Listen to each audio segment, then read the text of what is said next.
It is Thursday, July 3rd, 2025, and you are listening to a bonus episode of the One Episode Rule. Hello. It's bonus Hello.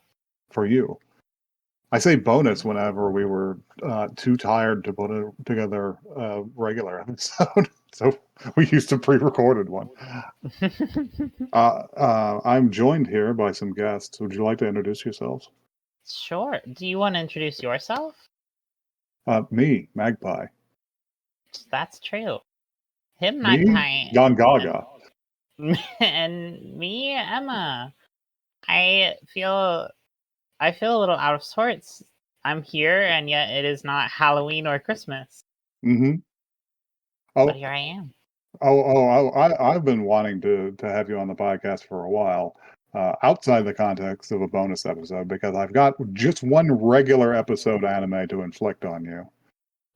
Wow. Hmm. I'd love that to I'm join. excited about. Threatening. And you? Hello, yes. I go by Samus online, and I was here for the Utena episode, and I am back Yes. for back more women, again, I assume. Back again for not Utena. Yeah. Have you guys been?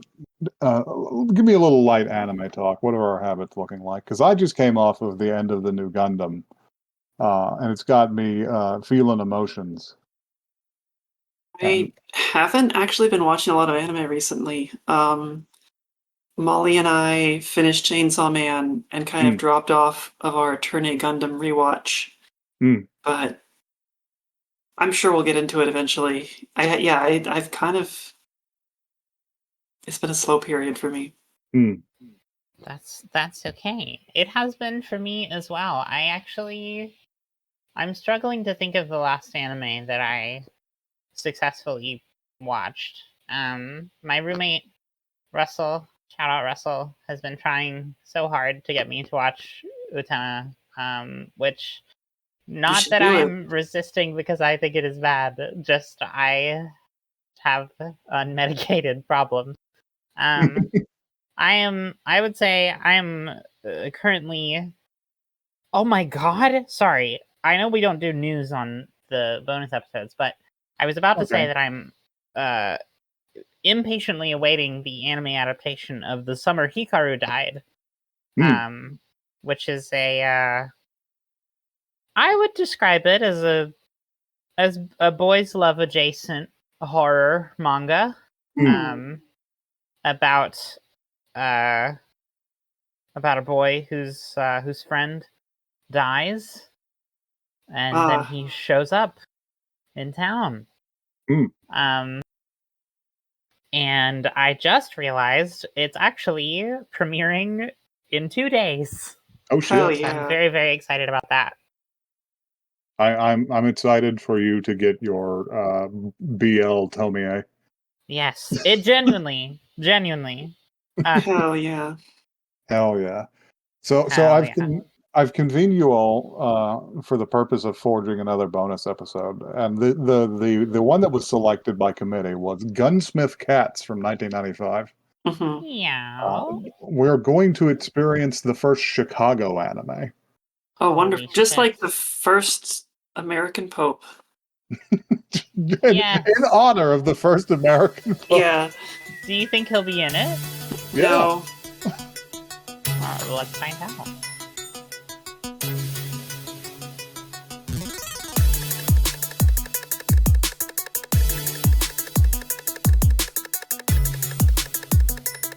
To make it in this town, you need 3 things. You need gumption, you need a Shelby Mustang, and you need $78,000 worth of fire. Yeah. At least. And a live-in girlfriend who's obsessed with explosives. Yeah. Yes, you actually need that to make it in any town, anywhere. Yeah, That's my true. neurodivergent girlfriend whose special interest is blowing things up. The chemistry. Oh yeah, sure. She's just into chemistry. They have great chemistry. Who cares? Who cares if she orders things from Bulk Science? suppliers that get us put on watch lists. Who cares if she keeps her C4 in the fridge? I mean, you noticed Riley keeps a revolver taped to the door where the drinks are supposed to be. So. It's true. I keep that thing on me. I keep fridge gun like the Punisher would have done. So I'm gonna ask Emma to read a blurb about this show so that the viewer knows what we just watched. In the dangerous suburbs of Chicago, skilled bounty hunters Irene Raleigh Vincent and Minnie Mae Hopkins run Gunsmith Cats, a firearms store of questionable legality. One day, Bill Collins, an agent for the Chicago branch of the Bureau of Alcohol, Tobacco, Firearms, and Explosives, blackmails Raleigh and May into working with him on a case. The stakes are high, but Raleigh's gunmanship and May's knowledge of explosives are unmatched. As Raleigh and May unravel the secrets of the case, the two will need to use guns and grenades while being faster, stronger, and better than everyone else in order to stay alive. Honestly, it's just mostly luck. Yeah. It's mostly luck that they lived. Yeah, but they're cool. But they're so cool. In episode 1, they're cool, and it's got like a sort of Lethal Weapon anime vibe. But from the second episode to the third, it takes kind of a dramatic shift in tone. That is true. I am here for Butch John Wick. Like, evil Butch John Wick. For a sociopathic Russian woman to be the Terminator. Russian Butch John Wick, yes. She did straight up have the John Wick suit. To show up and kill people with a Spetsnaz ballistic knife. I'm sad that she is not going to be coming back after these series of events. No, she will not. An endgame love interest. No, she will not be coming back. Yeah, they saw to that pretty thoroughly. Yeah, that was ripe for some enemies to lovers shenanigans. Oh yeah. Truly. Oh yeah. That's fertile ground for enemies to lover whenever she's looking at her. Look, their interactions wouldn't change much. It would just be consensual by the end. The heart wants what the heart wants. Yeah, you know? It looked to me like a heart thirsted for nothing but vengeance. But look, this is what the lesbians are into. JoJo should have been here for this one. Yes. They would have loved that. Yeah. They would have loved it. They were too tired to be on this bonus episode. So between the blurb and our little chatter, I feel like we have mostly summarized what it is, but I would just like to touch back on Magpie referring to it as a sort of Lethal Weapon situation. It was like if Lethal Weapon was about cute anime girls. Yeah. With ambiguous sexuality, which I really liked. If we maybe replaced Mel Gibson with somebody less insightful. Sure. Insightful? Not what I'm looking for. Inciting? I don't know. I've never seen Lethal Weapon. I'm certainly less anti-Semitic. I'm just referring to the fact that I don't like Mel Gibson anymore. Yeah. I mean, that's understandable. I think he's kind of a cunt. Yeah. So a quick rundown of what happens in I almost said VG Cats. I want to kill myself. VG Cats. I want to die. Raleigh and May start a Patreon. Raleigh and May start a Patreon. I need you guys to know that this is a version I got from a certain cat-based website that claims to have fixed subs, and that's probably true because I have seen her name subtitled as Larry Vincent. Oh my god! And I'm just like, well, this is simply incorrect. Wait, May's name or Raleigh's name? Raleigh. Yeah, that's. But yeah, what the deal is that these two are bounty hunters, and at the beginning they appear to be bounty hunters in the traditional, like, boring American style, which is they are skip tracers. They are looking for people who have run out on their bail. Yeah. They start with a fun scene. They call up to the hotel this guy is staying in, for a wrong number to see if he's home. But this guy is actually sharper than you would expect for most goons, because he realizes that he heard the train that was going past on their end of the call. And he was just like, "Ah, fuck." Yeah. Yeah, this guy, he's a goon, but he has his own goons. So, he's a little bit smarter. He's an alpha goon. All He's right. not Let's be careful. Yeah. he's not an omega goon. Ah, Uh, Ugh. Uh, yeah, so he thinks he's prepared for them whenever they come up, and Raleigh comes and knocks on his door. Uh, how how cool do we think Raleigh Vincent is? she's pretty cool. She's pretty Loved cool. her. They do something that they would never have known it would be called aura farming later on Yeah. Yes. with her. Because she is the best I've ever seen at getting out of cars. I don't know. May gets out of a car in a pretty good way later as well. Well, I'll give her points for creativity. Yeah. May is like Sure. if Pinkie Pie were allowed to be violent. Yeah, she's a That's deranged actually little true. gremlin. Yeah. But yeah, they bag this guy because while he's pointed his shotgun at the door, one of May's flash grenades falls on the floor behind him, wrapped up in a pretty little bow. I Yeah. haven't seen that many flashbangs, but May's grenades are alarmingly like many very lethal grenades that I've seen. Yeah. I'm surprised she kills as few people as she does. She's very scary. Does she kill anyone Uh, directly? you know what? That's a good I think question. she doesn't actually kill anyone. I think Raleigh does all the killing. I thought she killed Radonov twice, but she came back both times.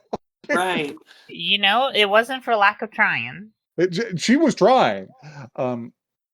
So they catch this guy. This guy's name is Wallace, and they wrap him up, and they go home. They drop him off with the police, and they go home to their store, Gunsmith Cats, with the S bolted onto the side. I love that Yes, detail. that was one of my favorite details. Was the S just like really awkwardly hanging off the building?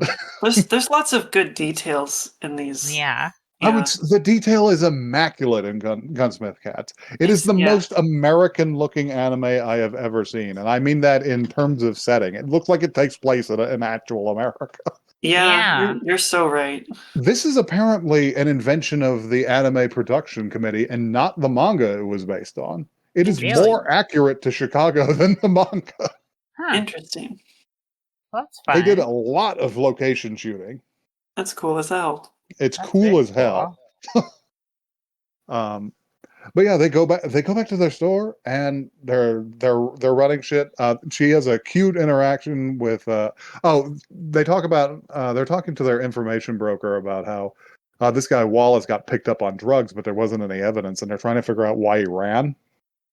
It's just like, that's unusual. I don't like that. But she gets an alert that there's a customer, and she goes out and has a fun conversation with like a canine police officer who's coming in to have one of his guns worked on, and it's not even his service gun. It's just one of his collections.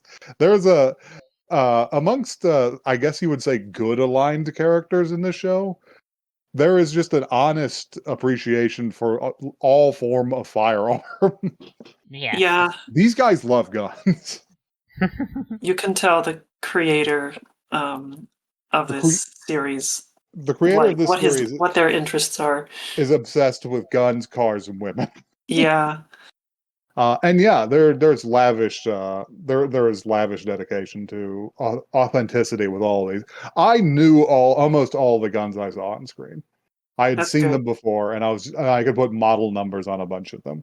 The one Raleigh carries initially is a CZ-75. It's a Czechoslovakian gun. Like, and that holds up through the whole thing. That's incredible. Especially the scene later in which they break into her house, that we'll have to talk about. Yes. So after that guy leaves, a scruffy character comes in, and I pointed at him and I just went, "Motherfucker, it's you," because it's one of the many blonde, bescruffed anime men that I have apparently modeled my entire appearance. I feel like also those characters tend to be associated with authority, and here we have, another We have an ATF guy. guy. Another, yeah. Although I will say one of the other guys I'm thinking is a Florida expatriate who's a fucking pirate in the South China Sea. but anyway, yeah, he comes in and he's just, and first of all, her initial instinct is to reach for a gun. I mean, valid. Valid, but and he's just like, whoa, Joto, a minute. I come in peace. I'm Bill Collins with the ATF, and they're just like, oh, what is the Bureau of everything of controlling everything people want with us? Yeah, I love that line. And he's just like, I need your help with a case.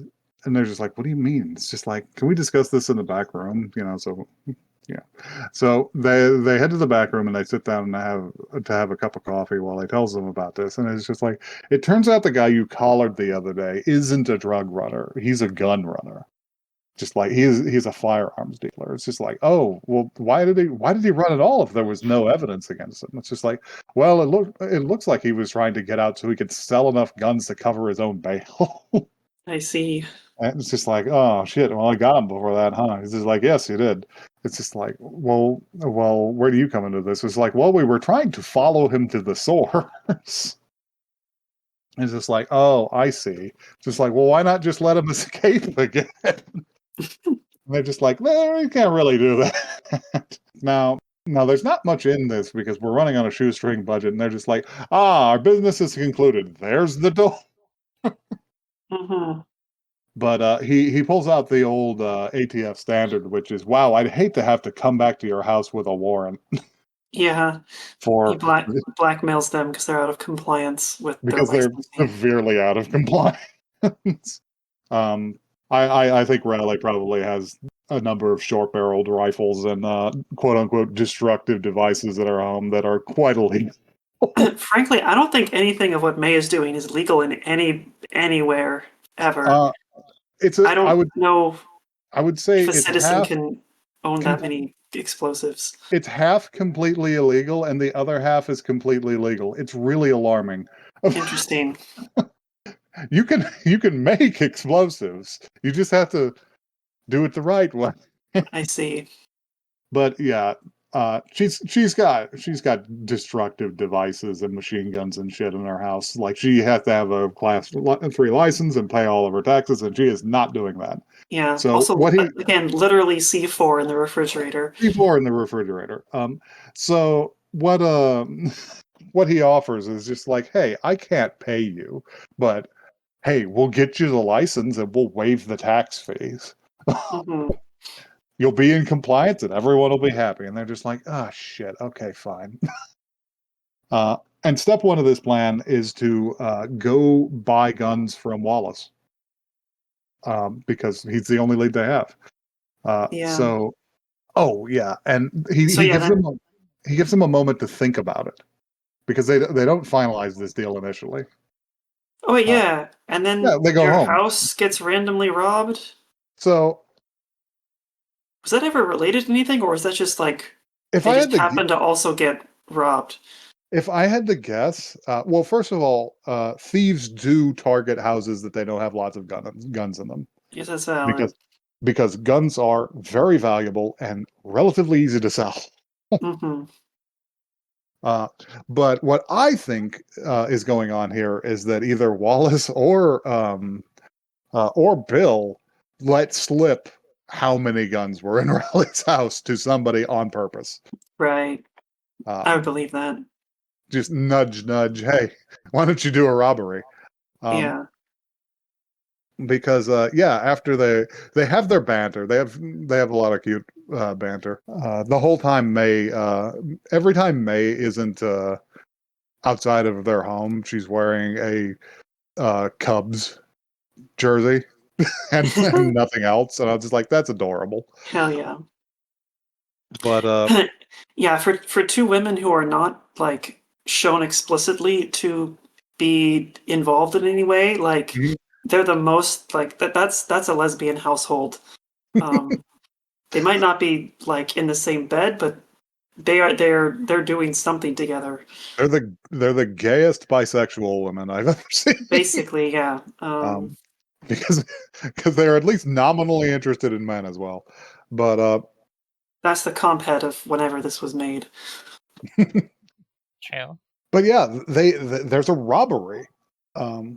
And I was thinking, I was just like, shouldn't we talk more about their banter? I'm just like, well, no, we have 3 of these fucking things to do. But yeah, there's a robbery after they go to bed, and they trip a silent alarm on the way in because the guy just this is a anime punk, like sunglasses in the middle of the night and huge buck teeth. Mm-hmm. And yeah, he does it real smooth style. He breaks the window with his fucking elbow and opens the door. Yeah. And yeah, they make their way into a room that I swear to God has $300,000 worth of firearms in it. I don't know why Raleigh has to do bounty hunting. She's independently wealthy. I mean, I probably because she gets off on it. Like she's doing this. She's doing this for fun. She wants to use those guns as they were intended to be used. To use them. I mean, we never see her carrying anything other than a pistol. Like she doesn't show up to a place with a fucking stare-all. To be fair, her shop is shut down, and then her house's supply is like wrecked in the first few scenes. So that's true. We haven't seen her make it all back. We haven't seen her at her full potential. Her we haven't seen her at her full power. Avarice they talked about in the Bible. Yeah, she's like Genuinely. She's like the 1%, but for guns. The gun percent. The gun percent. But yeah, so there's a fun action scene here. She creeps down the stairs while these guys are fucking with their guns, and like they're just like, look, we use Starog. This gun looks like it's from Die Hard. And one guy picks up a fucking squad assault weapon from like a Vietnam era squad assault weapon, and just like, hey guys, look at this shit. And later he fires it, which suggests that he just keeps that shit loaded in her house. Just in case. For pest control. She's gotta be ready. She's out there murdering the gophers in the garden with it. But yeah, it's downstairs, and she's just outside the door frame. So she flicks the lights off and rolls in and shoots 2 of them. And they have a little gunfight. The guy with the saw opens up on her and traces her outline on the wall with all of her pistols, which is just the shot that's fucking cinema. There's some good shots. This we talked about the background and detailing in, but there actually is a lot of like filmmaking done here that I really like. It's cheesy filmmaking, but it's really satisfying. It's like tricks that you would see in James Bond done poorly, but they've done well here. Right, because they can just animate them. They're just animated, like whenever Raleigh is shooting the targets and the camera is behind the target, so that the scene is gradually revealed through the bullet holes. You know? Yeah. Yes, there's a lot of really good cinematography. Yeah. But yeah, she does that, and the last guy just freaks out and flees upstairs, and she's just like, "No, don't go that way!" And he trips a fucking trip line and triggers a grenade bouquet. See, here's the thing: is like those are obviously all flashbangs because he's not immediately like atomized. He wasn't reduced to soup. Right? But then it's like, why did you need that many? That would still like kill him, I think. It would pulp his brain, even if the rest of him was fine. May, you don't need that many concussion grenades for this situation. You've broken all the fucking windows in the house. She can quit anytime she wants. That's the reason May comes off that way. She's deaf as fuck. Oh, you're Can't right. hear a damn true. thing. Speaking of which, there was that detail of like when Raleigh is at the shooting range and she has the earmuffs on. Another character comes in and she cannot hear that character at first because she has her ear protection on. And she's getting bitched out by their information dealer Betty, and she just sounds like wah, wah, wah, wah, wah, wah, wah. And it's like, I don't know, any other generic like scene like that would not bother to have that detail. And they play it for comedy here.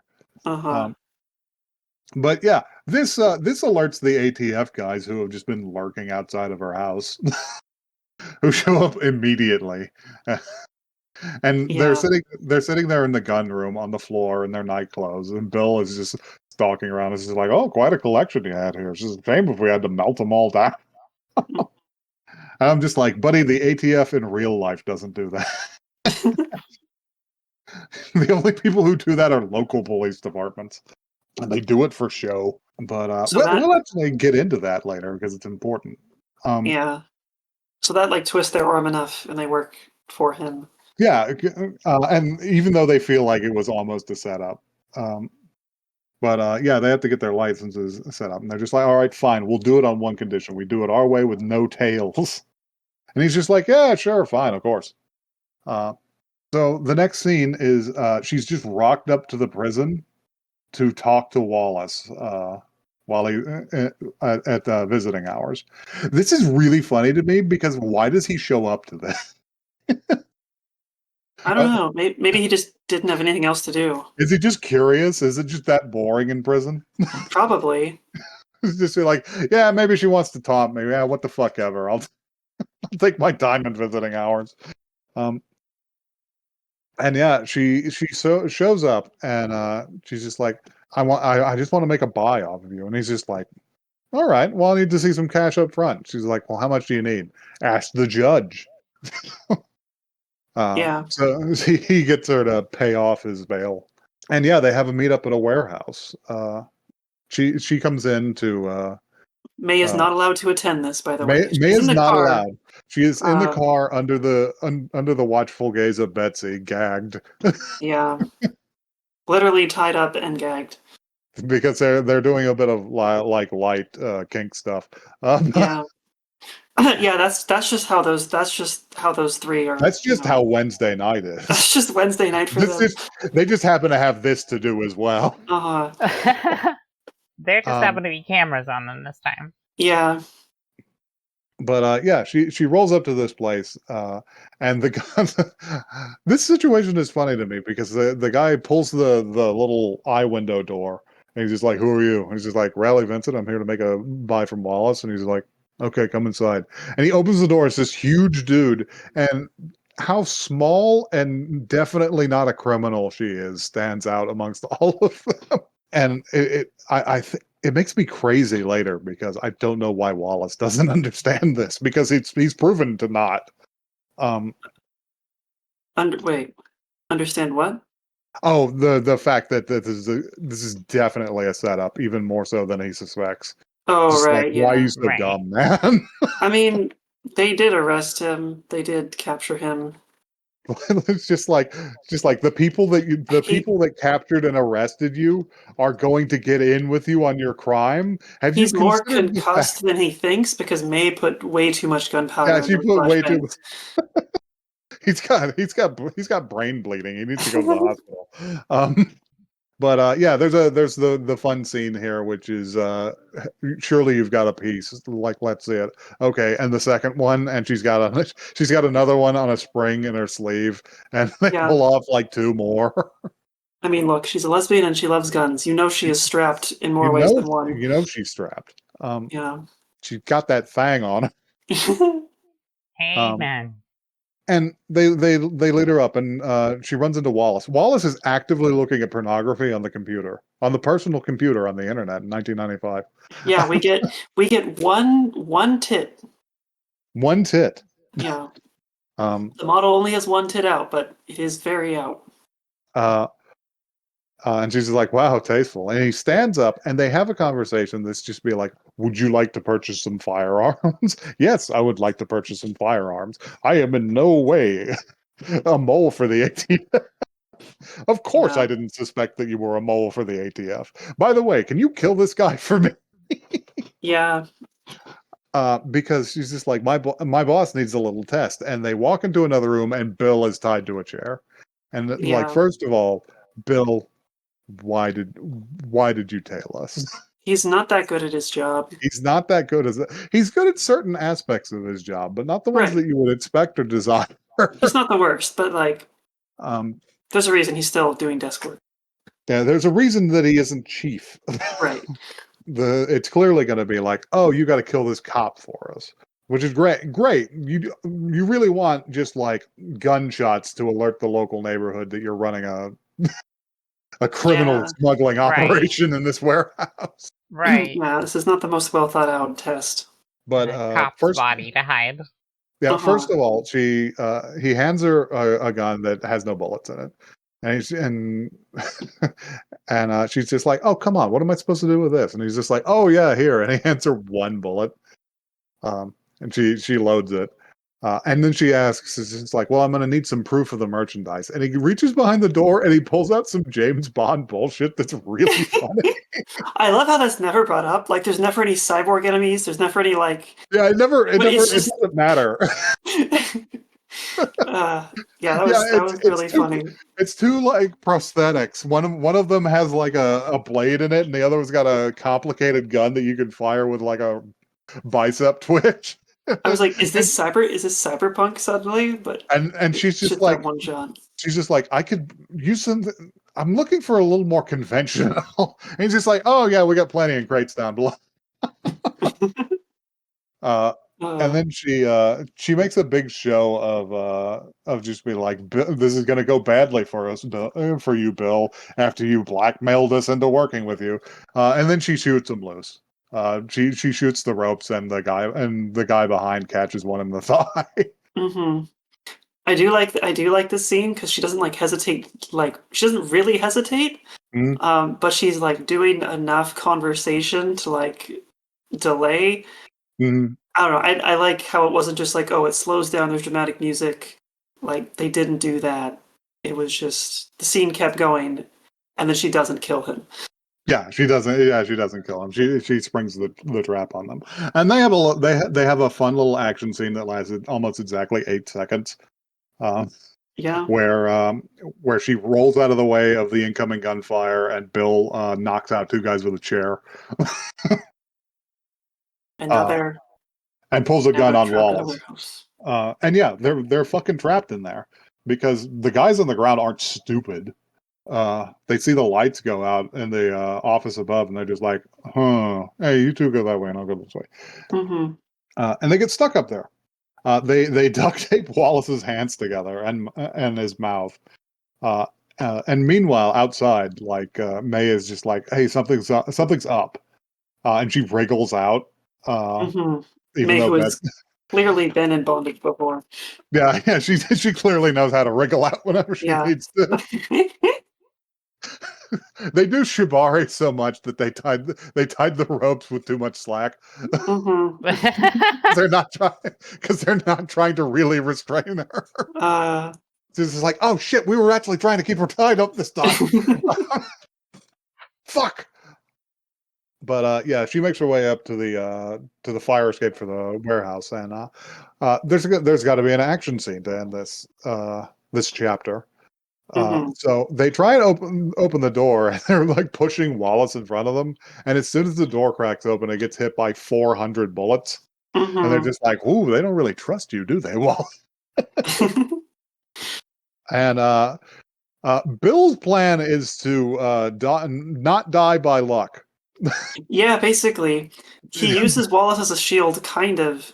And then just jumps down a story. Bill's behind some plan is to crates. trust God. Yeah. Yeah, Which I guess is a very American plan. sure. But yeah, he pushes Wallace out, and he jumps down to some crates on the first floor because I think it's too far of a drop. And he rolls off to the side. And Raleigh is still up in the office, and she's like, "Fuck, what are you doing, you check?" And she takes out a guy on a crosswalk. There's a running gun battle here that would do us no good to describe. Just know that it's well animated and a good time. Yeah. Um, We do get some gratuitous cleavage. yeah, we get a little cleave. The attention to detail in the firearms makes this actually quite a good scene. Mhm. Because there's shotguns racking rounds, and one guy's got like an Ingram, so he's rattling off like rapid fire, and Raleigh is forced to run out onto the catwalks to give support to Bill because he's getting cornered.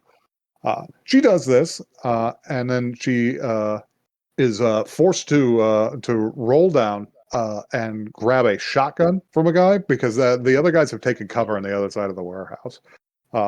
Except for one guy who managed to escape from Bill and is running up to a crane, and she doesn't see him. And she leans over and shoots the floor, and the pellets bounce up under the shelves and hit them, which is a John Wick move. But when it cuts back to her, she's just like, "I was just trying to shoot the floor." Yes, I really, really love that because one of the goons does say like, "Oh my god, she's a fucking genius," and she's like, well, I guess it all worked out." Cool. I was just trying to scare him. Yeah, it was fun. But the guy in the crane has decided to do some. I don't know what the fuck his plan is. He's swinging the hook at her, and it I is think effective. he was just trying to knock her off or hit her with the crane. But he is cackling like a jackass in there. It's the adrenaline. But so somehow the crane doesn't hit her, but it does clip the front of her blouse and rip out just the part to reveal her cleavage. Yeah, it rips a big hole in her blazer.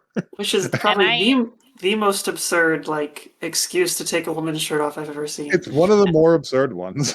And I can't tell if we're meant to believe, I can't tell if it's just stylistic that the cups of her bra are not attached to one another, or if we are meant to believe that the middle part of her bra got ripped off, but they're just sticking on. My interpretation was the latter.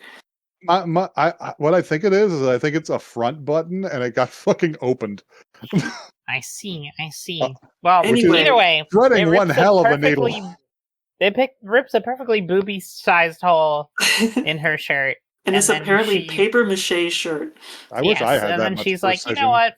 Fuck this. And she takes the shirt off and she takes the trench coat off and uses it to vault. Yeah. She because it fucks up the catwalk as well. It bends it. Mm-hmm. And she gets in a bad situation because she's taken off her blazer and she has her shoulder holster, which she's not wearing anymore because it got fucked up. And her pistol rattles to the ground as the catwalk shakes, and she's just like, "Ah, shit!" And here comes Bill running down the aisle, and his idea is, "Okay, God saved me once." Yeah. Because he carries a really strange gun. He carries a pocket pistol, which is really unusual for a policeman. I think it's a Colt 1908 or something. Oh no, that's her sleeve gun. By the way, the guys who relieved her of her guns earlier did try and kill her with her own sleeve gun, which I think is very funny. No, that's rude. Because it was the same guy who was at the crane before, and you can see him in the background messing with the spring and laughing. I see. He's just like, this is so cool. But yeah, his plan is to throw his own gun to Raleigh while she jumps down and grab her gun from the holster and shoot the guy on the other side. So they're shooting at people on opposite ends of the column. Yeah, it's very well animated. it is, I guess, cool, but it's also very stupid. It's completely ridiculous, but I had a great time. I will say, Bill has placed his faith in a higher power than even God, which is an anime lesbian. Yeah. And I support him. That's valid. Bill's got a PPK. He's got a James Bond gun. But yeah, they ice these two guys, and yeah, that's pretty much the end of chapter 1. Yeah. They've located the larger gun smuggling thing. A lot of these guys make it out alive. The crane guy notably does not make it out alive. He's the only instance you see of blood, because Bill just fucking headshot him from like 50 feet away on the ground. Yeah. And you can see his blood splattered on the inside of the crane. And I'm just like, Bro Jesus Christ, Bill. Reduced to a smear by Bill. Bill is not okay. Bill doesn't give a shit. It's just like, geez, man, have you done this before? But yeah, a lot of these guys make it out alive, including Wallace. And they load them up in ambulances, and they're just like, well, a good day's work from all. And he's just like, well, I mean, I could use you guys for another small job on the case, right? And they both immediately try. We completely cut May out of this description. Yes, May at one point breaks free of her bonds and her Becky, and she breaks in, only to immediately be fired at. And then, you'll never believe it, listener, she throws a bunch of grenades. Just like a large amount of grenades at people. So she's not in the fight much, because she throws all of her ammunition at the first sight of trouble. At the first guy. She just gets so excited. We call this in strategy games an alpha strike. I see, yes. So I'll admit to you guys that there are 2 reasons that we watched this time. And one of them is the Retro Anime Twitter account, which is constantly posting like fucking Sakuga from shit like Gunsmith Cats and Macross. And the other reason is the Fallout New Vegas GIF version of May throwing all of those grenades. Where they shoot at her, she closes the door. She reaches into her jacket and pulls out Jet, takes it, and throws 400,000 grenades into the room. I believe that's what happened. That is what happened. But yeah, that's the end of chapter 1. Chapter 2, where they could burn for the murderess. The job that they're basically asked to do is to look in on Wallace, because Wallace has given up most of the conspiracy, and he's in an ATF safe house right now. And he wanted to talk to them specifically. And it's just like, okay, fine. They go and talk to him, and he is busy turning over every item in the house while they're talking to him. And they're just like, what do you want, man? And he's just like, give me a moment. And he finally picks up an electric clock, and he rips the cord out of the back, and it cuts to 2 guys in a van clutching their headsets because he just severed the bug that was listening to them. And he's just like, I don't have much time. I'm gonna die. Yes. Yeah. I know way too much. I need you guys to get me the fuck out of here. And it's weird. I don't know how you guys felt, but I was weirdly sad. I was like, oh no, I just started to get to know this guy. Yeah. I don't know. I like how likable the small characters are. I don't know. Yeah, I like him. Your average neighborhood illegal gun. You know what? Yeah. It was just a job. Nobody else. The economy's pretty bad. A guy's got to make money. He even has time for jokes. Right. Yeah. He's just like, hey, you want to see my funny prosthetic guns? Anyway, they're gonna kill me. Please get me the fuck out of here. You can't trust the ATF. They're going to get me. And they're just like, why would we believe you at all? Like, we know you're a criminal. And right about this time, the guys from the ATF start coming in, because it's just like, Wallace pulled the fucking bug. That's unacceptable. What the fuck is he saying? Mm-hmm. And he says, all right. Well, if you can't take me, take my Rolex and take it to my daughter. This is the only thing I have to give her. And Riley's just like, no, I'm not going to fucking do that. And as they leave, May kind of looks at him and he slips it into her back pocket along with the address. Mm-hmm.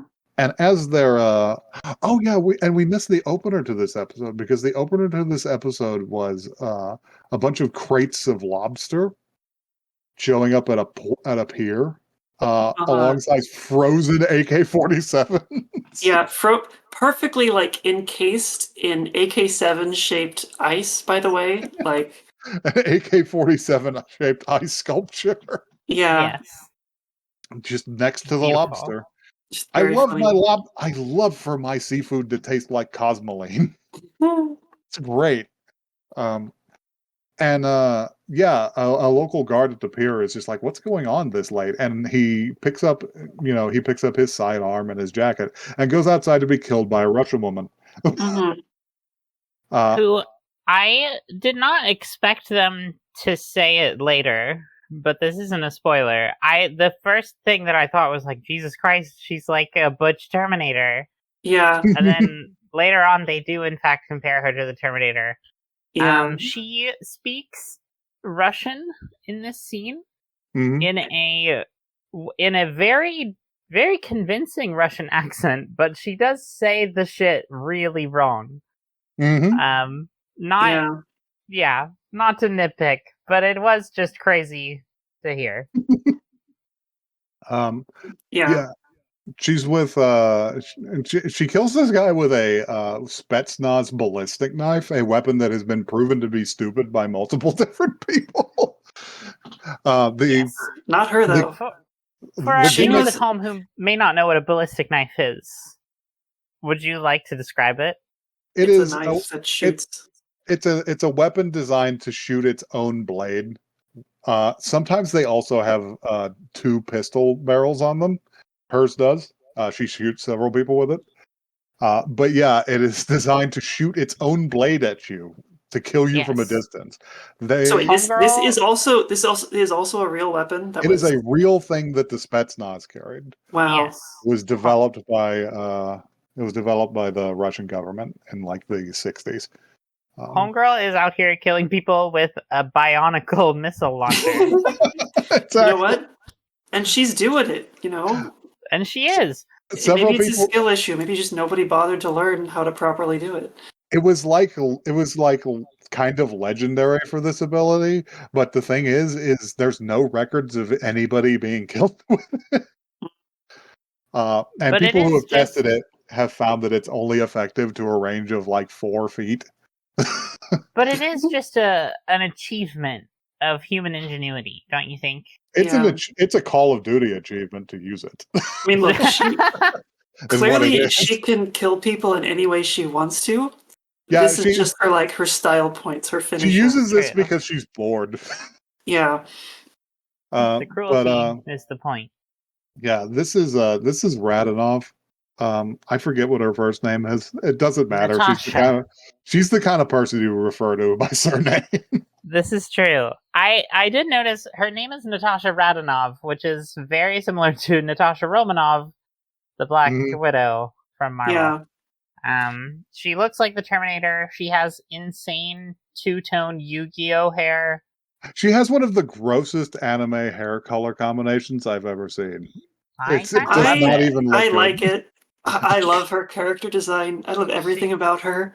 So I thought this was going to hit hard for my wife was making noises I can't repeat while we were watching this. We should get on with this so that it doesn't drag on all night. Sorry. She kills this guy. She turns around and takes an entire suitcase full of heroin from another guy.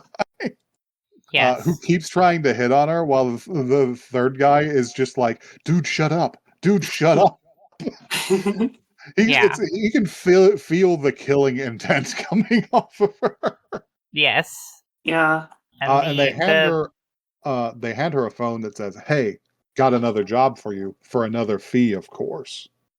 And this is where she enters our story because she's connected with the whole gun running operation. After Raleigh and May leave the ATF safe house, they're driving and talking about, I don't know what they're talking about, to be honest. But they nearly get run off the road by a red Mitsubishi. And they're just like, "Oh, you bitch!" Yeah, and the Mitsubishi is is Radonov's car. is Rodnoff, and they do lock eyes, and it is hate at first sight. It's kismeses. Yeah. Hey, I don't know it's what that means. 2025. We gotta leave terms like that in the talk. It's 2025. Shut the fuck up. But yeah, what occurs afterwards is the Terminator. I feel like I see the stylistic like Oh, 100%. She's like moving minimally. Has that same basic figure. Yeah. She puts the sunglasses on. Someone shoots her, and it doesn't do anything. Yeah. Yeah, she rolls up to this place, and as soon as Wallace hears an engine, he just starts freaking out, and the others are just like, "We don't have any scheduled visitors for today, do we?" And you see outside. Well, they look outside, and there's the red Mitzi, and you see her punch in a code and scan an ID badge. She has come prepared. And she has come prepared to kill 6 ATF agents and kill another guy with her stupid knife. And she does that. It's the Terminator scene. It's not like they're pushovers. They are trained ATF agents. It just doesn't matter. Yes. Yeah. She is too powerful. She's got the passcode. She's got a trench coat that is from the John Wick universe, so she's immune to bullet. Yeah, she shoots one guy twice with a knife, and then opens up on the others with a machine pistol while they're bringing shotguns and shit. And she chases Wallace into the bathroom and kills him with the knife. Yeah. I think we cut almost immediately to the ATF investigation of this. Yeah. Because we don't even leave the house. It just becomes a crime scene. And Bill is there, and his code is what she used. Yeah, she used Bill's code to get him, which obviously means he can't be on the case. Even though his boss doesn't believe he's guilty, someone's clearly trying to frame it. Someone's clearly trying to frame you. Yeah. He has to go home. He can't be involved in this. I forget exactly how Raleigh and May get involved in this. Doesn't she just no, it's a really weird scene because Bill is still trying to do the case, even though he's not on it. So he bugs their house again. Oh, they sabotage his vehicle.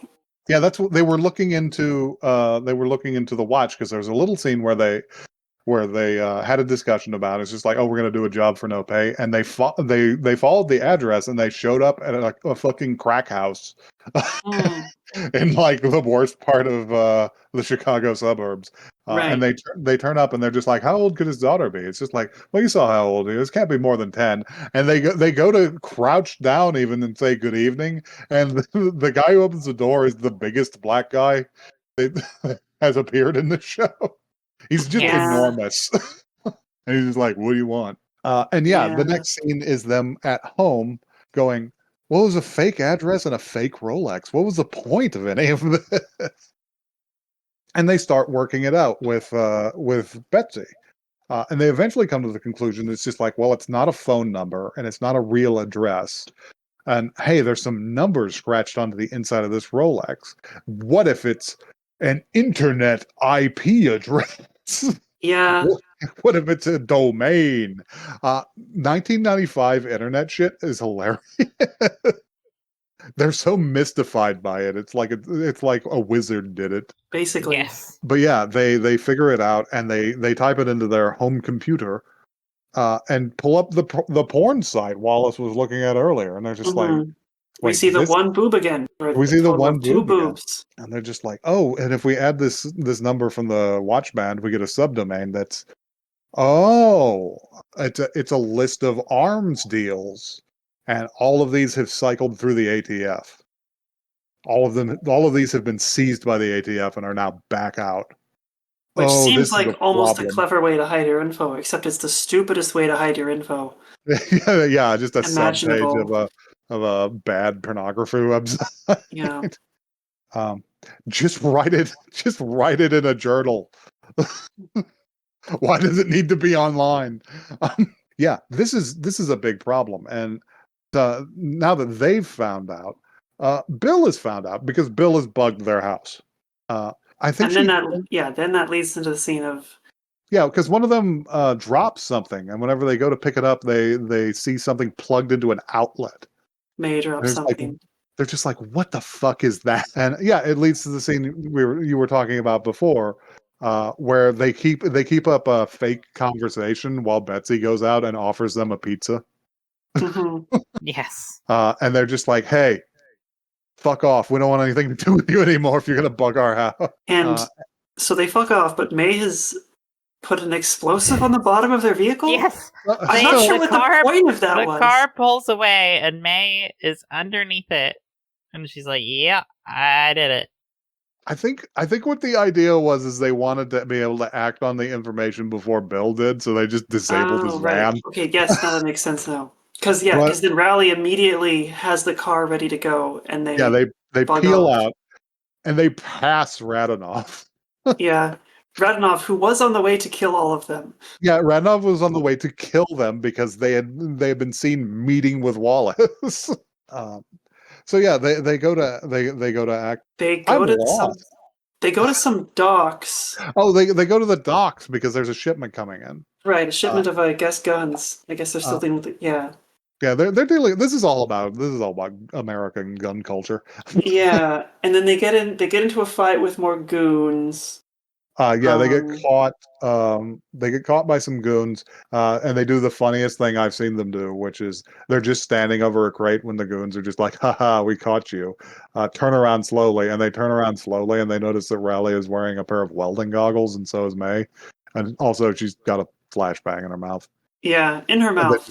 That just unravels on a cord whenever she parts her lips. Not a place I've seen a flashbang before, I'll be honest, but it was pretty cool.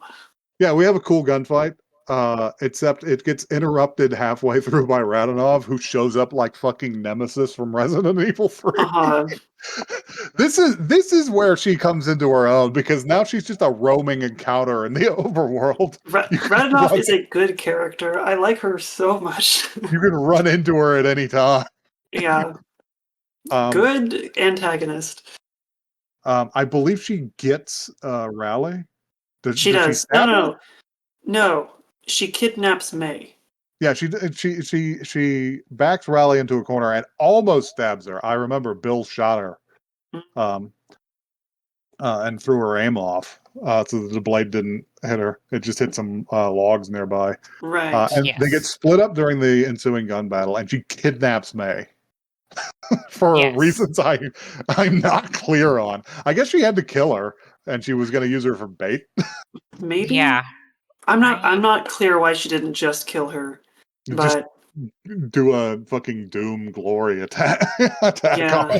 Yes. This is the point where the plot starts to be a little looser, I would say. A little less important than the scenes. But it's it also to have a car chase, you see. Looks awesome. So it's important to have a good time because Radanoff has kidnapped May and thrown her in the back of the Mitzi, and Betty and Raleigh are going to give chase in the GT in the GT. Yeah. This scene is cool as fuck. It is a long car chase from pre-dawn into the morning, down the highway.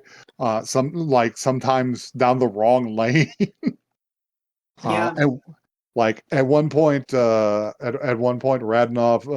shoots at them with a super shorty shotgun, can't hit them, and then realizes that she can blow the tires out on a semi in front of them. Yeah, I do like how much mayhem the car chase is causing, even though there's not that many other cars on the road. It's causing a lot of chaos. Yeah. There's a lot of good details. It's severely fucking up the Shelby.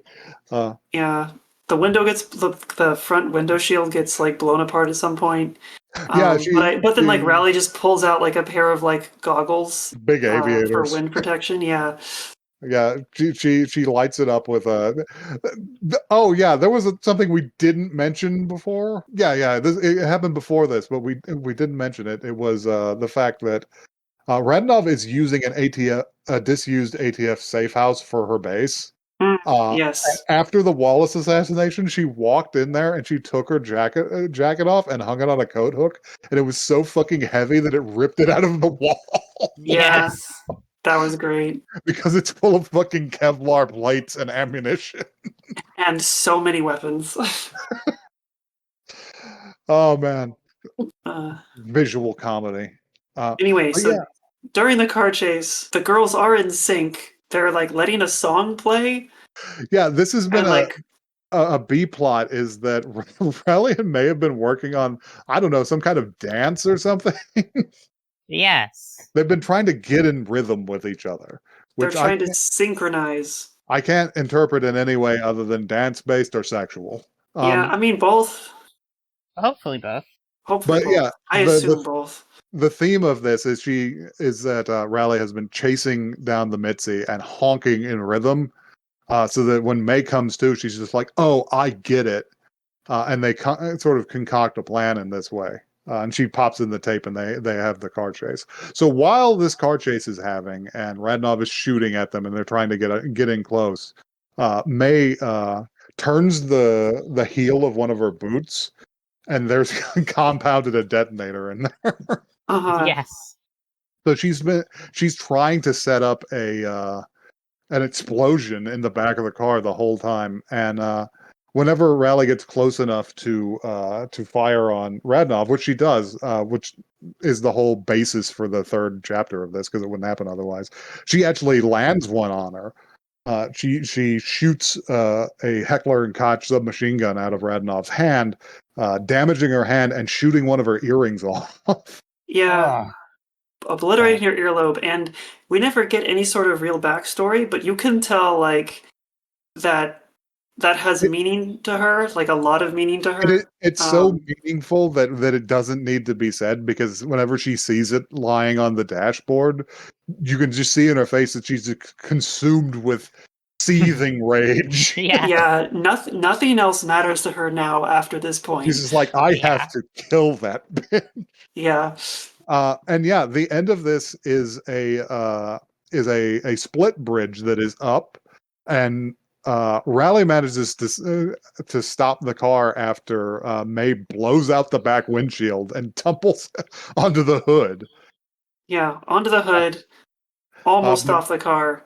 But Radnov is so consumed with anger that and desire to shoot back at them that she doesn't realize that she's about to fly off of a split bridge, and also her car explodes. Her car explodes in the air as it is launching over this drawbridge. It is an amazing shot. Classic May. And and the news is there, and the police are there. And it's just, and I think they just go, yeah, yata, we did it. Yes. And like the headline is "No bodies found."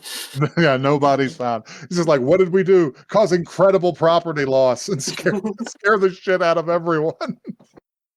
But at least we didn't learn anything. At least we didn't learn anything. It's so true. Chapter 3. Chapter 3 is the find out section, because yeah, they have been confined inside the Chicago police headquarters. Yes. For doing that. Yeah. And they're just like, we had to do that. It's just like, what else could we have done? Well, and the guy, the very serious, no nonsense police officer, who's still a nice guy assigned to their case, is just like, well, you could have just let your ATF security detail deal with this, but instead you decided to blow the bottom off of their van. And they're just like, yeah, we did do that. Yeah, fair. And it's like, okay, now you take this bag. It's from me and my wife from vacation, and you go out the back door. And you see the contents of that later, and it's Hawaiian themed chocolate, and they're just like, what are we, a bunch of Japanese tourists? But in the background around all of this is the fact that no, they didn't find any bodies in this situation. And a local state senator who's campaigning for mayor really wants them to be present at a rally he's holding later because he's running on gun control. Yeah, which is very surprising that he is that he is apparently ahead in the polls. Yeah, he's That is ahead of the America. Well, it was the 90s and he's probably running tough on crime. I mean, that's fair. It's explicitly like no guns. Like there's his posters are like a gun with an X through it or whatever. The city of Chicago is actually pretty it's actually a little strict on gun and knife laws. Interesting. I ran across this information like randomly. I'm kind of a knife guy, and literally none of the ones I have are legal in the city. Wow. I cannot go there with my pocket knives. I see. But do you want to? Not anymore. Unwelcoming environment. But yeah, and Bill is just like, this case isn't over. There's something that stinks here. And they're kind of convinced of the same thing, but they're not interested in being on team Bill, because Bill, despite being like a good cop, is like a shitty friend. Yes. This is Who very spies true. on you. Yeah. Yeah. Like, you bugged our apartment twice. Fuck off, man. Kind of not cool of him. Like, you saved my life, but you bugged my apartment. What are we? What is this? Right. What are we? And they tell him as much, because they are staying. They have like a city police detail guarding them, because everybody's aware that Radnov was not in that fucking car. And she's probably still out there, and she seems pissed. Like, as soon as they went to their car after leaving the police station, they found a knife blade stuck in the hood. They're just like, oh shit. Yeah, it's not a great. It's not a great omen. In fact, it's an even worse omen whenever we go to the ATF safe house that Radnov was using later, and it's all fucked up. Like, the window, like the mirrors are all broken and shit, and there's a bunch of guns lying around, and she's standing in front of the mirror, looking at her mangled ears, with one of the earrings sitting on the counter, cutting her hair off with a pocket knife. Yeah, it's and not I'm just great. like, and I'm standing there. I'm standing there watching that. I'm just like, is this hot? Yes. Yes. Yes, you were not there. Am I finding to hear me and my wife, but am I finding something out about myself? Do I this was very try and hot. kill me? Yeah. A lot of little details in these this movie is not a whole movie. A lot of different parts of these OVAs. Very hot, actually. Yeah. What I really liked about that scene also was that it felt like it was parallel to the scene in Terminator when Arnold has to like cut his eyeball out or whatever. Oh yeah. Oh yeah. Yeah. I believe that is where they drop the reference to her as Terminator too. Because one of them is like, you got the damn Terminator after you. Well, it's the first scene she is introduced that she's compared to the Terminator. Oh, I don't think it's not the first scene. It's later in the episode, but I don't remember when. I'm pretty sure her intro scene, that one guy describes her as the Terminator. But yeah, so things are looking bad. But they have an out, because the state senator wants Raleigh and May to show up at an event that he's running. At a rally. He wants to give them an award, and they're just like, this is great. We still need our licensing. We can meet a VIP. We can get that on track. We can get a reward. Get out of the spotlight. It'll be fine. Everything will be great. This shit'll be over for us. And nothing bad will happen. And Bill turns up at their plates, and they're just like, hey, I still need your help. There's an assassin wandering around. And the city cops make him leave. Because he's just like, he pulls out his badge, and they're just like, hey, you don't need to do that. Listen, our instructions is nobody is to approach this house. Not even the president. Not even the president, which is such an odd, like, comparison. I feel like it was more common in like tough guy working man police officer speak in like 90s action films. I guess so. I was gonna say it felt feels like like it must have been a quote from something. It feels like a Die Hard line. It really Right. does. When you can see the Die Hard and Lethal Weapon DNA in this, you know. Oh yeah, there's a lot of DNA. But they're getting ready because they're just like, yeah, we're gonna go see this guy and we'll work out all of our problems. And May is just like, hey, I got you these pumps. You should try them out.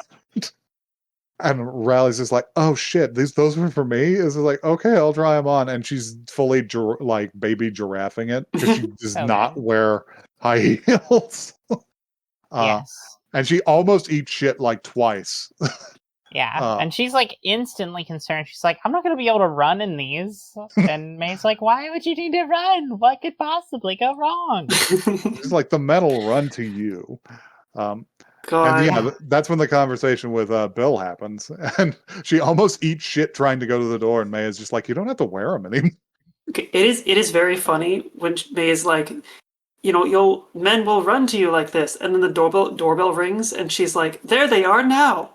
There they are now. It's Bill. And when she closes the door later, she's just like, well, he is a man, but I'm not really interested. Not my type. Not my type. Parentheses, man. But yeah. It's the next scene is whenever they're just waiting around to get into the event, isn't it? Yeah.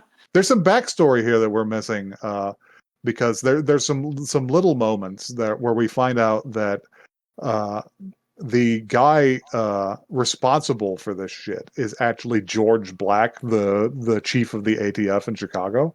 Yeah. Yes. Yeah, we do a little Bill guiding for a while. We don't see the girls for a minute. Yeah. Because Bill is trying to run this shit down, and he's staying late at the ATF. And in fact, he gets chewed out by George. But he has one of the secretaries run a phone record for everybody who called any of the local safe houses to see who Wallace was talking to and shit like that, right? And yeah, after a couple of these scenes with the girls, we cut back to him in the office, and he's got a bunch of shit in his hands. And that same secretary, I don't know if she's a secretary or another police detective, but a junior detective maybe. But she runs into him and she's just like, where have you been all day? I have your results. They're important. Why are you never around when it's something important? And he's just like, I'm sorry. And he takes it off of her. And he's just like, no shit, this is important, because it is a list of calls, and the amount of phone traffic a completely disused safe house is getting is really alarming, given that they are all calls from George Black, and it's like 3 times a day. Yeah. Yes. And he's just like, I don't like this at all. Guess who else doesn't like it? George Black, because he immediately shows up at this place to talk to Radanoff. Well, more to like beg. Yeah, more to beg, because, and they mentioned earlier in the scene, it's just like, where's George now? It's just like, well, he took his vacation leave and he left. He shows up with two leather luggages packed, and he's just like, take me with you. I'm in too deep. They're gonna find out. I have to get the fuck out of here. And Radanoff is clearly not interested in this fucker. Yeah, she doesn't care about money anymore. She doesn't give a shit about the money. Like, she has the heroin anyway. Like, she has her money. She has a briefcase full of heroin. Yeah. She's here for pleasure now. And she's talking to him from the bathroom, just peeking around the side, while he's talking about it. He's just like, I have to get out of here. I know too much about the conspiracy. I'll even help you avoid getting double crossed by the mayor. And she walks out, and she's holding a phone to an old 90s mobile phone to her here, and she's just like, oh, did you hear that? And she's got, and he looks down, and she's got a well-rod silenced pistol. On the other hand, this is a ridiculous gun. Her collection of guns is smaller, but even more bizarre than Riley's. This is why they make such good enemies. A well rod is the first silenced pistol developed in like World War II for British country gentleman to murder Nazis with. Wow. From the Ministry of Gentlemanly Warfare. I can only imagine that the artist for this show must have had just a gun magazine, and they were just flipping through it, yeah, I'll put that one in, and that one in, and that one in. I read probably several anthologies of guns. I read a very small bio about him, and from what I can tell, he's just straight up a gun otaku, like the guy from Persona 5. That checks out. It's a pretty small but lively subculture in Japan, which is very interesting for a country where literally almost nobody can own guns. I guess it's sort of fantasizing, It's a fantasy thing. It's none of these things are real, but gosh, they sure do look cool. They have literally the best airsoft. But yeah, she just ices him. She's like, fuck this guy. Yeah. And again, we do the transition where we don't leave the room, but we move in time. Because Radnov is no longer there whenever Bill and his friend appear. Poor Bill's friend.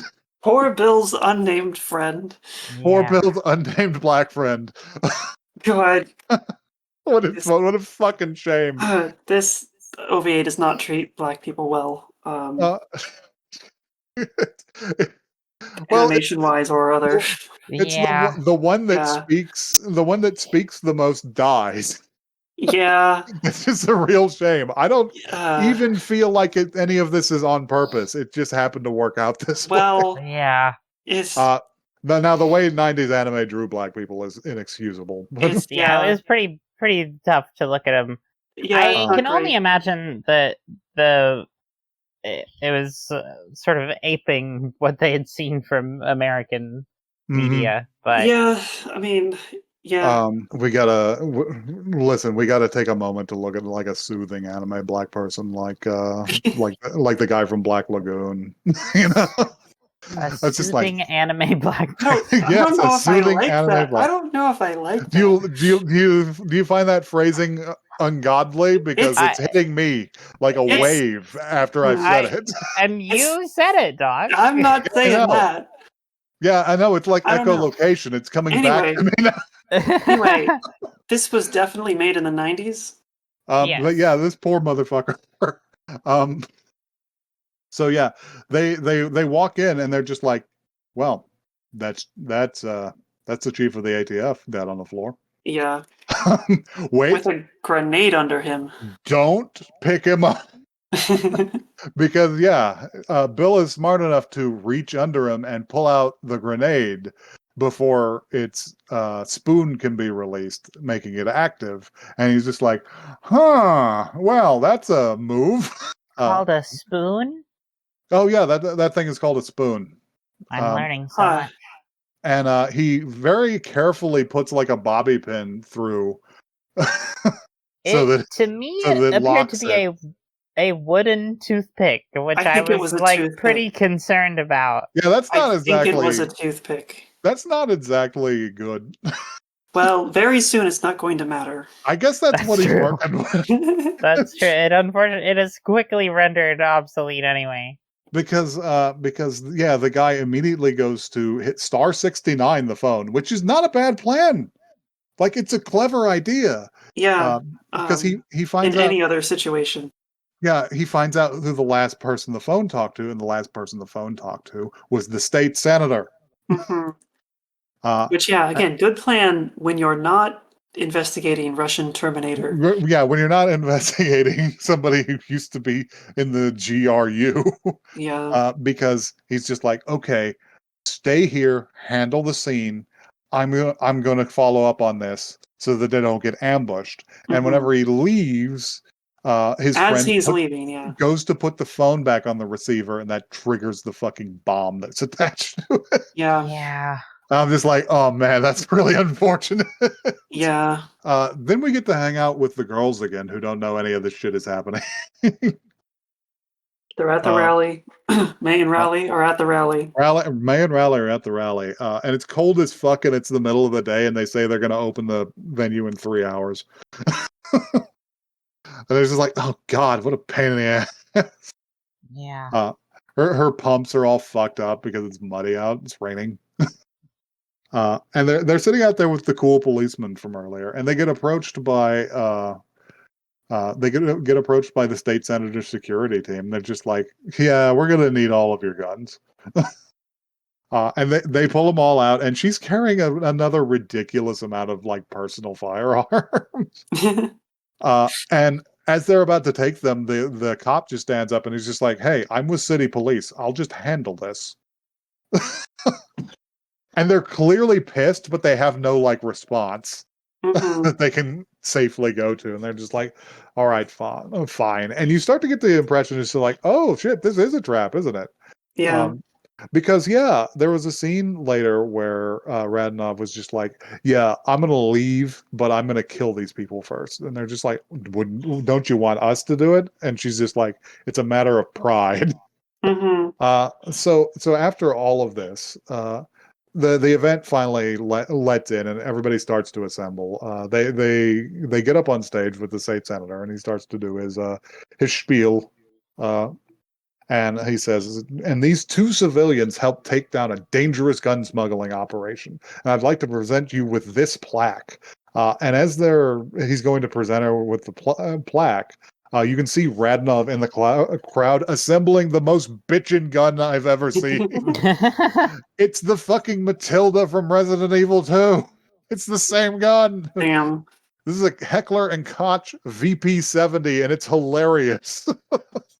Yeah. It is an automatic pistol, a burst fire pistol that only fires bursts when you put the stock on. And she has decided to bring two of them, which is ridiculous. When you put a stock on, you're supposed to use both hands. Whatever. Not this woman. Not this bitch. As a non-gun nut, I was deeply perplexed by this weapon because the first shot that you see of it, she's like nudging her way through the crowd, and she has this long stocked weapon that to me looked like a sniper rifle. And then as it panned further down, I realized it was a pistol. It's just like, and it looked like the gun ended a lot sooner than it was supposed to. little visual comedy for you. Yes. It was very big for something that supposedly nobody in the crowd noticed until she opened fire. Yeah, that's why she wears that huge fucking coat. I guess that's fair. But she opens fire on them, and the only reason Raleigh survives is that she turns too fast and breaks the heel off of one of her pumps. Yeah, both these girls have a high luck stat. Both of them, and yeah, they go flat, and a bunch of guys cover the senator, and everybody runs, and Radonov just stands there for a second, and then she goes, "Huh," and leaves, which is really good. And they take the time to they immediately just go like, "We have to get her now, or this shit isn't gonna happen." And and the senator even is just like that bitch tried to kill me. Just like, this is not cool anymore. And as they're taking off, they actually run past Bill, and Bill is like fucked up. He was heavily hurt by the explosion, even though he was outside of the house. Yeah, first like realistic explosion injury. Yeah, Bill. yeah. Bill spent all of his God coin, and he doesn't have it anymore. Yeah. But yeah, he calls out the warning to them, and they're just like, "Got it." And she's just like, "I got my guns back, Mr. Policeman." And they run into the museum, and they're gonna have the climactic like cat and mouse gun battle. I love this shit from 90s action movies. Like, it's not a high art form. No. It's definitely not John Wick gunfights, but there's something about the tension of regular people just sort of creeping around on a rooftop trying to hide behind air conditioning units and shoot at each other. All the action feels very low to the ground for the most part.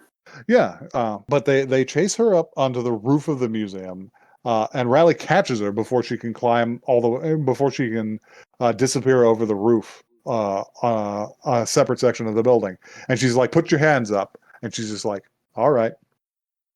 She's like, I want you to turn around slowly. And I think May was coming up the scaffolding on the outside because they're doing renovations. There's a lot of metal scaffolding. She's like, I want you to turn around slowly. And Radonov is just like, you already fucked up. She's like, what do you mean? She's like, you wouldn't shoot me in the back. Because when she turns all the way around, she's got a detonator taped to her palm. And she just closes her fingers and she blows the charge on a water tower next to them that nearly collapses on Rally. This disables her. She's been hit. I think she was. Did she get hit by the tower at all, or just a piece of flying metal? Something hits her. Not the tower directly, because that would crush her. But Radonov comes out of the smoke and fucking knifes her. Well, no, the knife comes out first. Yeah. She's like a silhouette in the smoke, and then the knife comes out. It's a really good scene. It's very scary. Knifes her in the shoulder so she can't lift her pistol. And then I'm pretty sure she steps on the knife to push it in farther. Oh yeah. Yeah.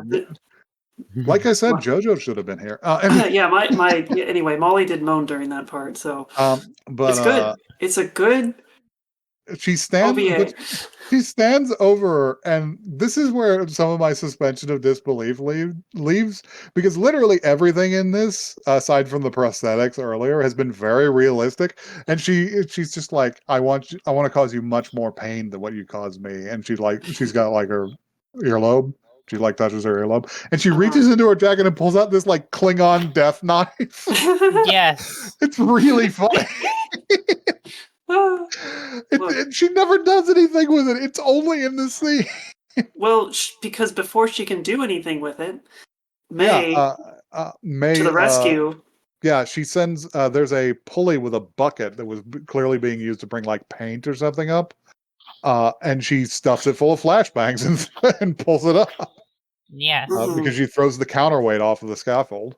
And they ditched the situation.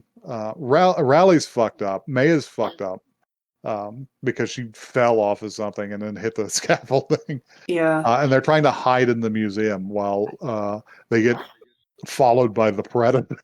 Yeah, I mean, again, another Terminator-like scene. Yeah. Like May already set up booby traps, but Radonov is smart enough to defeat all of them. Mm-hmm. Like there's a tripwire across a window and she goes to cut it with her knife, but she stops and she looks on the other side, and the other side is a detonation pin that would have gone off if she cut the line. And it's just like this is the whole sequence of her following her. They're limping and leaving a blood trail, and she's just like, "Ooh, hey, that's a grenade." Ooh, hit. They hole up in a bath to hide. And she comes on a hallway that has like 47 more trip lines on it, and she's looking and she's like, huh, and she picks up a fire extinguisher, and when we cut down, there's a big boom, and they're just like, I got her, and she just walks into the bathroom. And it's really tense. It looks like she's gonna find them because she's following the blood trail, but right before she gets there, the bathroom door swings closed and activates the electric circuit on one last plastic explosive. And it's just enough. It's just enough. So our next scene is actually with other people. It's in a conference room that the senator is heading to, and he's just like, this is a huge fucking problem. I mean, the police are focusing on Radonov, but it's going to come back on us in some way. We have to figure out what we're going to do. And as he opens the conference room, Radonov is standing at the window, and there's a pistol on the table with a shoulder holster. She won't turn around. And she won't turn around, and he's just like, "Oh, what are you doing here? Listen, I can maybe forgive what happened earlier," because she's like messing with something in her pocket. And he slides over and he picks up the pistol and points it at her, and he goes to fire it, and he just gets click, click, click. And the Radonov at the window turns around and pulls a microphone out of her pocket. During this, he has just like confessed all of this. Like he's like just said word for word It's just like, hey, I gave you a whole bunch of heroin that I hired to kill everybody.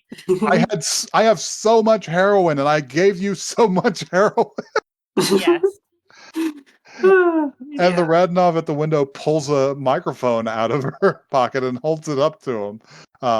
And as she turns around, it's the redheaded girl from earlier. I think it may have been was it the same police secretary that helped Bill? Yes. And it's Becky with a camcorder, and they're broadcasting to the screens outside. And as soon as he goes to flee, he just runs into Mr. One honest cop in Chicago. Mm-hmm. It's just like, Senator, you're under arrest. We cut outside, and Raleigh and May are just sitting there, and they're just fucked up. They're being seen to by paramedics, but yeah, they're fucked up, and like Raleigh's arm is like numb from the elbow and is in a sling because he got stabbed in the shoulder, and they're just like, wow. What a bunch of bullshit this day was. Wow, that was fucked up. Yeah. Yeah. They're loading Radnov's body into an ambulance down at the bottom. And it's just like, at least we can go home. And well, they're loading her into an ambulance. She's clearly they know she's not dead. I don't know. They have zipped her up halfway in a body bag. I guess. But yeah, we're burying the lead here because the climax of the episode is as they're trying to walk away, Radnov bursts out of the ambulance like Jason Voorhees with a hatchet. With a hatchet. Because she had one about to say one it is last very weapon. Jason Voorhees. Yeah, she had one last blade up her sleeve. Yeah. And she looks like she's going to cleave Raleigh in twain because she can't bring her gun to bear with her arm in a sling. Until a bullet from off screen knocks the head of the axe to the side and it breaks on the steps. And it's Bill. Still, once again, it's Bill. Fucked up, leaning on a fence, and she takes the opportunity to shoot her 6 times in the chest. Yeah, she unloads into her chest. Because of lesbian reasons, also because she was gonna die. Because she didn't want to die. She didn't want to be killed. And Max, can you help me out with this? I'm not a gun person, but it appeared to me that she was fanning the hammer on a gun that did not have a hammer.